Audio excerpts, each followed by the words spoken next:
All right, we are looking at the female reproductive system. We're going to do external anatomy.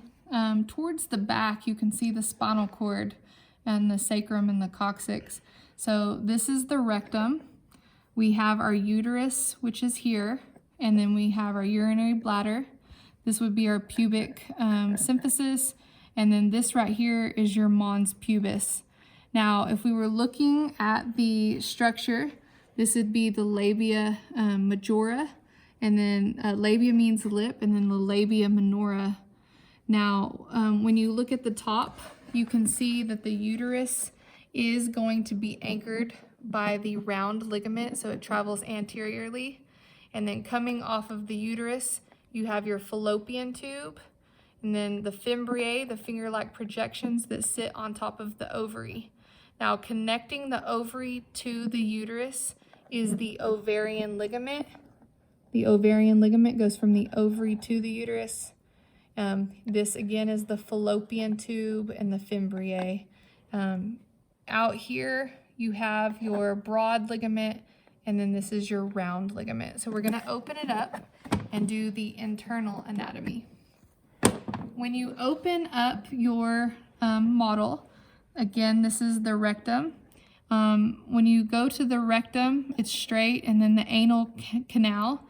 I just want to note on here that you do have an internal and external anal sphincters that we discussed in digestive system. So you have your rectum and anal canal. You have your uterus, which is here. This right here is your vagina. You have your labia minora and your labia majora. Your urinary bladder. Your urinary bladder is coming from the urinary bladder is the urethra, your pubic symphysis, and your mons pubis. Now, the erectile tissue in the female is number 6, which is the clitoris.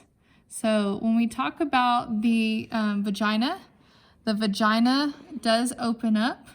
The structures in front of and behind the uterus is going to be known as the fornix. And then when we talk about the uterus, the opening of the uterus, which is right here, is called the cervix. So talking about the uterus just a little bit, it does have 3 layers. When we talk about the inside connective tissue would be called the endometrium. The muscle surrounding, or the middle layer, is the myometrium. And then basically you have the outer layer, which is, I believe, the epimetrium. So when we talk about the female sexual system, your eggs or your ovum are going to be produced in the ovary, and then they are picked up by the fimbriae of the fallopian tube.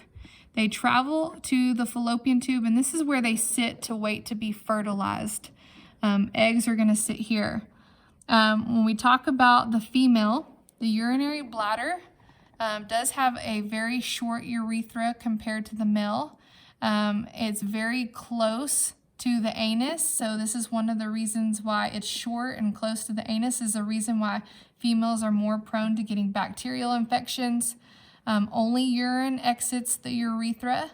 The vagina is going to be the passageway for basically your menstrual cycle when you're sloughing off the inner portion.